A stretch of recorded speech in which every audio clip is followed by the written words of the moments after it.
Bonsoir. Donc aujourd'hui, je vais continuer la partie précédente dans laquelle nous avions affaire à la session 3 à 5. Et dans sa première partie, nous avons déjà fait et analysé les circuits générateurs à un étage à un étage. Nous avons aussi comparé les deux circuits qui étaient très utilisés, à savoir le circuit A et le circuit B. Et nous avons conclu que le circuit B était le circuit le plus efficace. Alors, le plus efficace que, bien sûr, que le circuit A.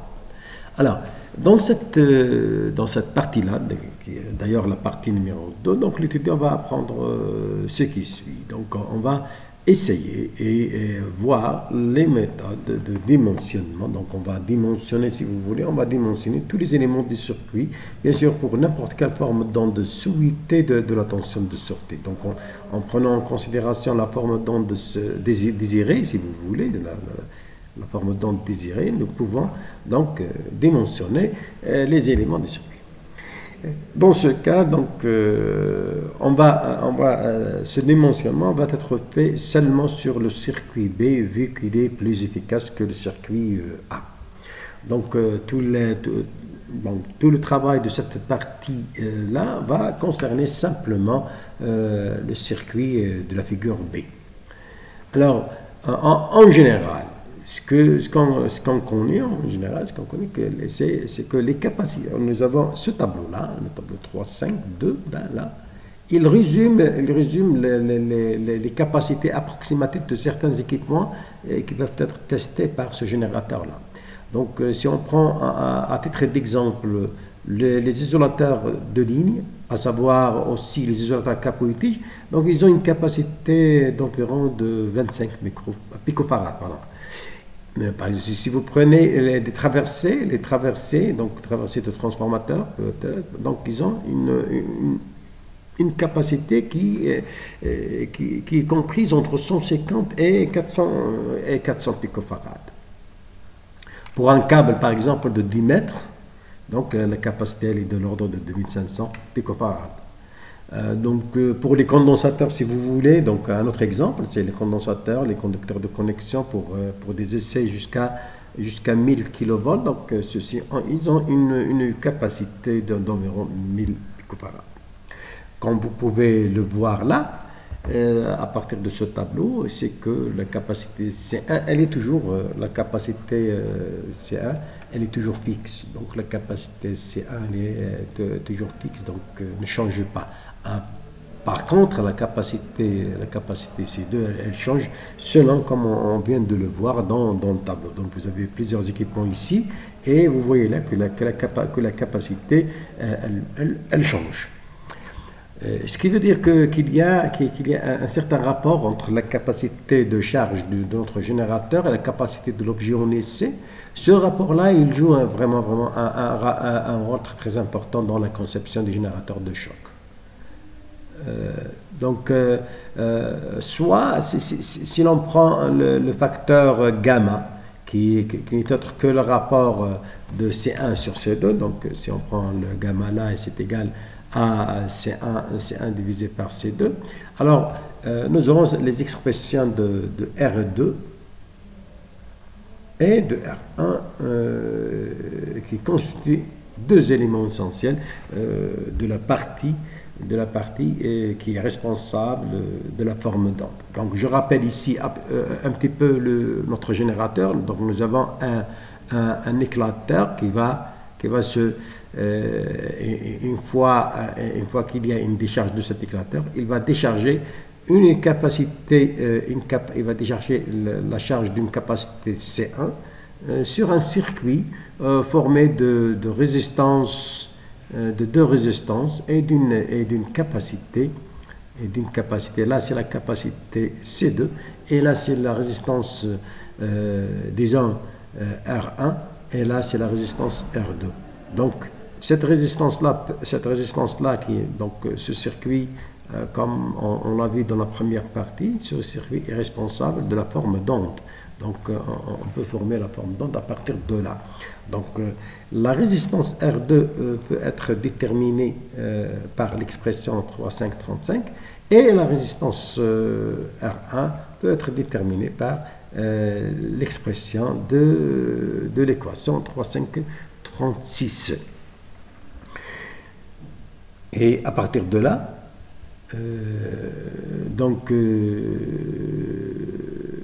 pour que R1 et R2 soient physiquement réalisables, donc nous avons cette expression-là qui doit être supérieure ou égale à 0, donc elle doit exister là.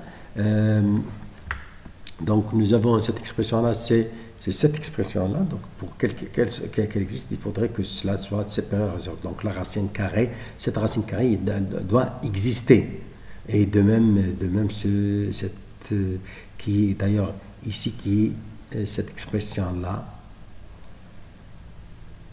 et qui est d'ailleurs la même ici. Donc pour que R1 et R2 existent, soient réalisables, il faudrait que alpha carré moins 1 plus gamma sur gamma, facteur de alpha carré moins bêta carré, soit supérieur ou égal à 0. Avec bien sûr quelques gymnastiques mathématiques, donc nous obtenons un gamma.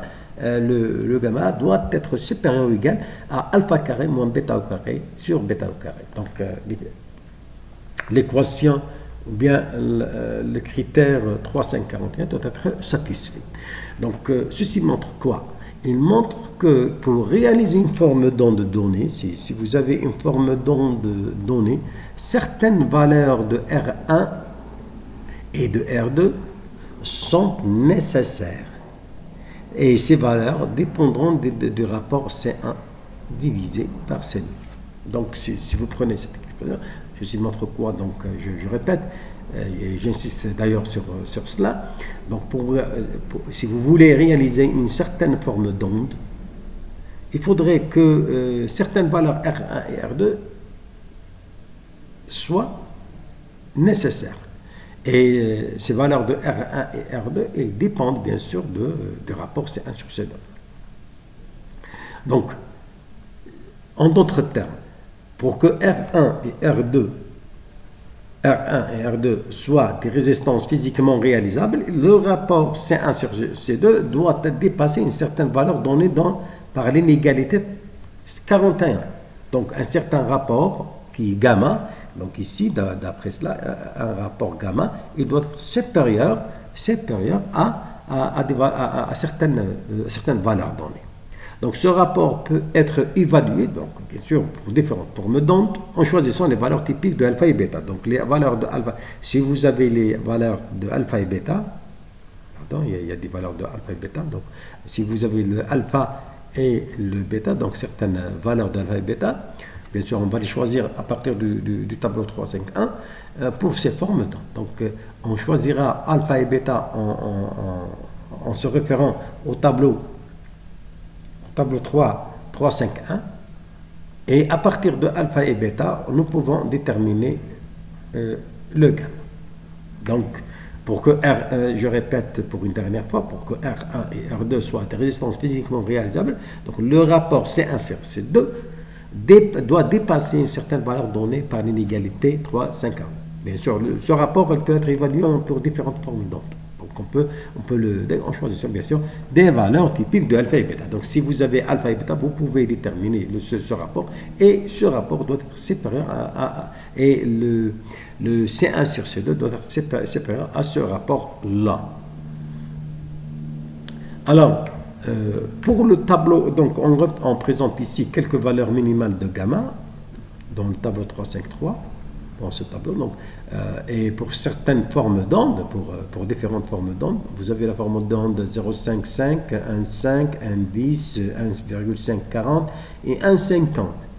Les valeurs des valeurs minimales de gamma qui est égal à C1 divisé par C2, c'est 0,082 pour la première forme d'onde, c'est 0,299 pour la deuxième, 0,082 pour la troisième, qui est je pense qu'il y a une petite erreur là, on va la corriger, hein, donc ici, ce rapport-là. 0,02 pour 1,540 et 0,0099 pour 1,50. Donc, si le rapport gamma qui est égal à C1 sur C2 dépasse la valeur correspondante dans ce tableau, il existe des valeurs physiquement réalisables de R1 et R2 pour obtenir cette forme. Donc, il faudrait que gamma, si vous avez le rapport C1 sur C2, et ce rapport C1 sur C2, il doit être un petit peu supérieur à ces valeurs-là, pour n'importe quelle forme d'onde ici. Alors, en faisant une petite comparaison là, entre le tableau 3.5.2 et le tableau 3.5.3, dans lequel le tableau 3.5.3, on a rajouté la valeur de gamma.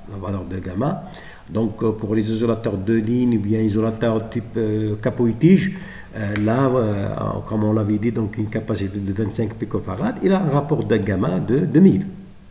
Si vous prenez le deuxième transformateur de courant, il y a donc un rapport de 41.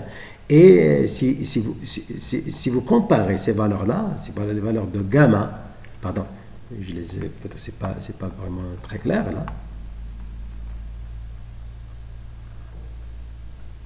Donc, si vous prenez les valeurs de gamma ici,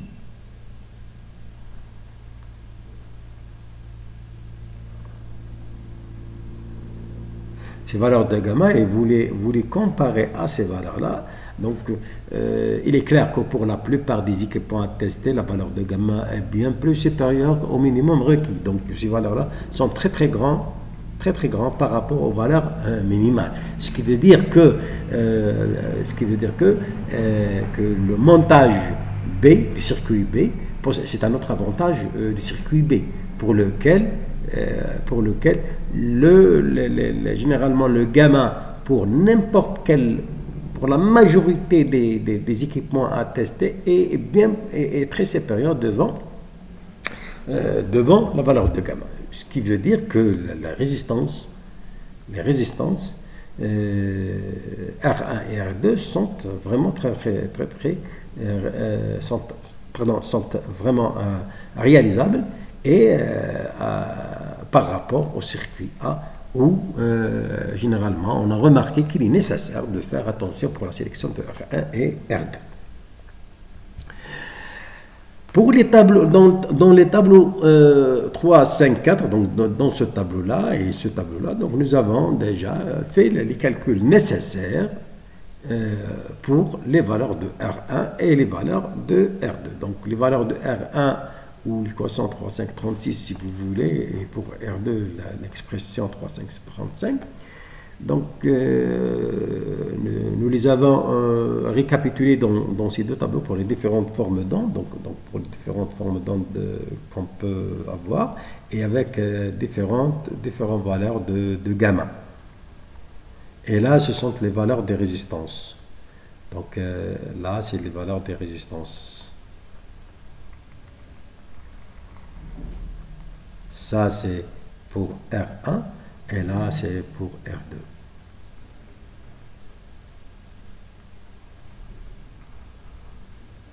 Ça, c'est pour R2. Alors,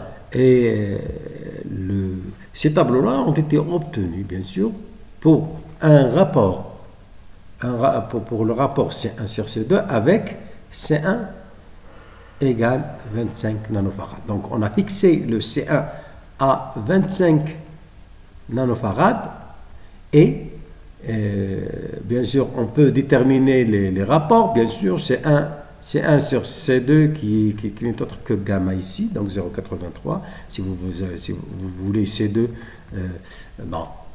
C2, c'est cette valeur-là, c'est gamma par C1, c'est 25 nanofarads divisé par exemple par 0,83.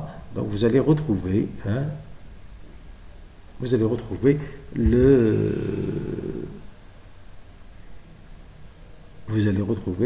valeur de C2. C2, donc, ce n'est autre que C1 sur gamma. Encore une fois, donc si gamma est grand, les équations 3, 5, 35 et 3, 5, 36 se réduisent. Bien sûr, là c'est une petite approximation. Si on a des valeurs de gamma qui deviennent un petit peu plus très importantes, donc c'est pour des gamma pour des valeurs très importantes, donc le R2 peut être calculé par cette formule-là et le R1 par cette formule-là. Donc si vous avez un gamma très très grand, lorsque le gamma devient important, donc vous pouvez faire cette approximation de calcul. Alors, si l'on prend toujours ces tableaux-là, donc et les équations 42 et 43, il est clair que si vous prenez gamma égale à 10, et au-delà de gamma égale à 10, donc pour cette gamme de gamma, qu'est-ce qu'on remarque? On remarque que R2, elle est presque constante. Pour une forme d'onde de données, le gamma il est presque constant. Et il ne varie pas beaucoup. Il varie, mais sa variation elle est minime. D'ailleurs, si vous essayez de tracer cela, donc vous aurez à peu près quelque chose comme ça. Mais pour R1, nous avons remarqué qu'il y a une variation linéaire. Donc, cette variation, vous prenez la première forme d'onde, la deuxième forme d'onde, à chaque forme d'onde, donc vous aurez quelque chose comme ça. Donc, c'est des droites. Donc, là, c'est R1, là, c'est R2. Et R2, elle est un petit peu constante pour une forme d'onde, quelle que soit la valeur de gamma. Quelle que soit la valeur de gamma, bien sûr, comprise de gamma lorsque gamma est séparé ou égal à 10. C'est tout à fait normal. Ça, c'est notre constatation. Alors, d'après les tableaux 354 et 355, il est clair que pour une forme d'onde de données de gamma, si vous avez une forme d'onde, si vous avez, premièrement, ça c'est 1. Si vous avez aussi un certain gamma, ça devient le 2. Donc, R2C1 est très supérieur devant R1C2. Donc, R2, là, vous pouvez avoir cette expression-là qui est valable. Donc, cette expression, donc R2C1 est toujours supérieure à R1C1. Elle est quand même assez bonne, correspondant à l'équation de temps de Freund. Et là, vous pouvez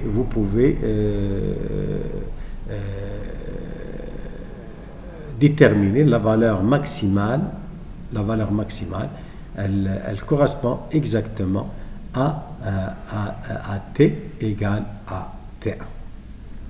Donc, si vous remplacez dans l'équation le temps T par T1, vous obtenez donc la valeur maximale de votre générateur. Donc, vous pouvez déterminer Vmax, vous pouvez la déterminer. Alors, on peut aussi définir, si vous voulez, le rendement de notre générateur, ce n'est autre que la valeur maximale, divisée par V0, la tension de charge. Donc, vous aurez quelque chose comme ça. Donc, état, c'est égal à Vmax sur V0, et qui est donné par cette expression-là. Donc, vous pouvez calculer Vmax et vous divisez par V0. Vous obtenez le rendement de votre générateur. On rappelle ici que alpha est donné par cette expression-là. Là, c'est la valeur de alpha. Là, c'est la valeur de bêta. Donc, c'est les équations 46 et 47 qui peuvent vous permettre de calculer le alpha et le bêta.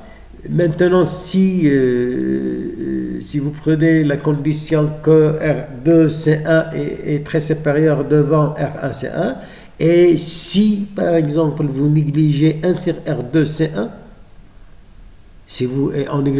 donc vous aurez donc à peu près alpha, c'est la même valeur que bêta. Donc alpha, il est très très proche de bêta. Et ça, c'est l'expression, c'est lorsque R2C1, la première hypothèse, c'est que R2C1 est très supérieur devant R1C2, et on va négliger le 1 sur R2C1. Bien sûr, si on néglige ces termes-là, 1 sur R2 C1 et en plus de cela on néglige aussi 4 sur R1 R2 C1 C2, alors dans ce cas le rendement, c'est pour avoir une idée sur le rendement, comment on le calcule, donc il n'est autre que le rapport de C1 divisé par C1 plus C2. Donc le rapport de notre générateur, et il dépend des deux capacités, la capacité de l'objet en essai et de la capacité de charge. Ce qui veut dire, ici, ce terme-là est négligé par rapport à ce terme-là, donc nous aurons le état à peu près cela. Donc c'est l'équation 3, 5, 50 qui vous donne à peu près le rendement de votre générateur. Et là si vous prenez cette valeur du rapport, donc C2 sur C1, donc pour avoir un rendement qui tend vers 1, il suffit que la capacité des générateurs soit élevée, c'est-à-dire C1 est élevé. Donc, pour aller vers le 1, pour tendre vers 1, il faudrait choisir une capacité C1 très très importante. Et là, nous dirons que la capacité des générateurs, plus la capacité des générateurs est élevée, plus l'efficacité en tension des générateurs est élevée. Donc, plus on choisira C1 très importante, plus le rendement il s'approche de 1. Donc, généralement, ce rendement il est toujours inférieur à 1 et il s'approche de 1 lorsque C1 augmente. Donc, ceci termine à peu près cette session-là, donc avec le rendement de notre générateur. Donc, on a vu dans toute la session la manière on a présenté deux circuits essentiels utilisés dans la conception des générateurs haute tension, impulsionnels bien sûr. Et nous avons comparé entre deux circuits, à savoir le circuit A et le circuit B, et ils sont différents dans la disposition des résistances. Et nous avons conclu aussi que le circuit B était plus efficace que le circuit A. Et vu que B est plus efficace, nous l'avons utilisé pour dimensionner les différents paramètres de ce circuit, à savoir R1, R2, C2 et C1.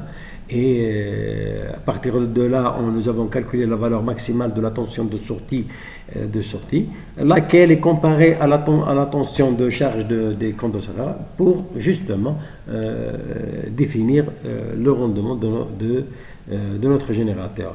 Et on a conclu que la capacité du générateur, la capacité de charge du générateur est très très importante dans l'établissement, ou bien dans la détermination d'un rendement optimal qui s'approche de 1.